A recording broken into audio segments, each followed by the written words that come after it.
topic today, I'm excited, is we're going to talk about employer perspectives, what companies are doing to support veteran hiring. How are you, Sean? I'm doing well, Neil. How are you doing today? Fantastic. So what did you firsthand have dealt with this, right? That they really do support veteran hiring companies. Oh yeah, I mean, I would say there's a difference between companies that, say they're veteran friendly versus a term that a lot of us have adopted lately called veteran ready. Because a lot of companies like veterans, but whether or not they're fully ready to support everything that goes into, veterans, including like a veteran ERG and those resource groups that are going to help support and help that person make that transition even better and grow. Some companies aren't quite there yet, but some, especially with the skill bridge program through the military and the new rules that have gone into play with skill bridge, a lot of companies have really improved how they handle the internships coming in from the military and how they make that transition into the civilian workforce. That's fantastic. So what have you learned when you first got out about transitioning and where they're looking to hire veterans? So the biggest thing I learned is um, not everybody's going to show up exactly on time for a meeting I call. Unlike in the military, when I said that the meeting was at this time, everybody would be there at that time. So that was the first thing I learned. But like I said, most companies absolutely love veterans because they know they're getting people for the most part that are, disciplined. They're going to be on time. They're going to work hard. They want to excel. It's in their DNA. So, in that aspect, a lot of companies really, embrace, bringing in veterans and making them part of their team.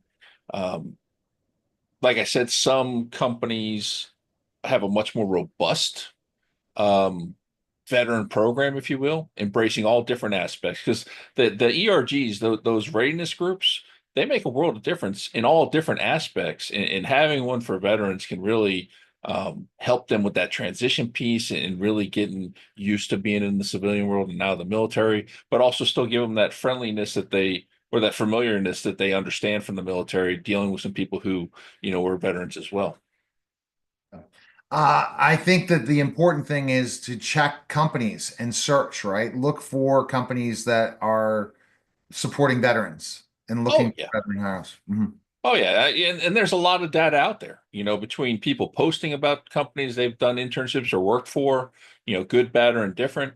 Not to mention just who's winning certain awards because there's awards for different military veteran program type things like that. So looking for those types of things, and it also sort of leads to what we're working on this year, and that's another podcast coming out on Vet SOS where we focus on the SkillBridge community and bring in those SkillBridge managers from each company on the program to talk about their specific program. So people are going to start to learn and understand, how a specific company runs their program, which I think is really going to help them be selective when it comes time to decide what they want to do when they get out of the military and find that company that they truly feel is the right fit for them. And we talked about certifications. They help you get certified too. Yeah, some of the SkillBridge programs have certification built in. Some of the, those internship programs have that as part of it, especially like if you were to go to certain financial agencies, they help with the licensing piece because you got to, have certain licenses to participate in certain programs in finance. So, all those types of things are there in play, and you just have to do your research and figure out who does what, who offers what, and what the best fit's going to be for you personally. That's the best part of the whole thing. And basically go through and utilize those resources because those resources will help you. And you talked about internships. That's the key, right? To get into an internship program, right? Yeah, so the government, the military, they call it skill bridge. And there's different, programs that sort of fall under skill bridge, but it's a program where essentially the last 6 months of your time in the service, you can do an internship with a company. And there's different rules and things you got to take into account. Most people, I'd say on average, do about 4 months because you still got to come back and get out of the military. But the beauty of it is you're being paid your regular military salary, so it's no cost to the company. So it's essentially they're bringing in an intern that's costing them nothing, and they're integrating them into the company. They're finding the right fit, and they're helping them with that whole transition piece, and it's a win-win for everybody. So it's a phenomenal program and one that I hope service members really try to use because it can benefit them greatly. Absolutely. And that's how you've been able to find jobs too, right? Through the Oh yeah. process of the military.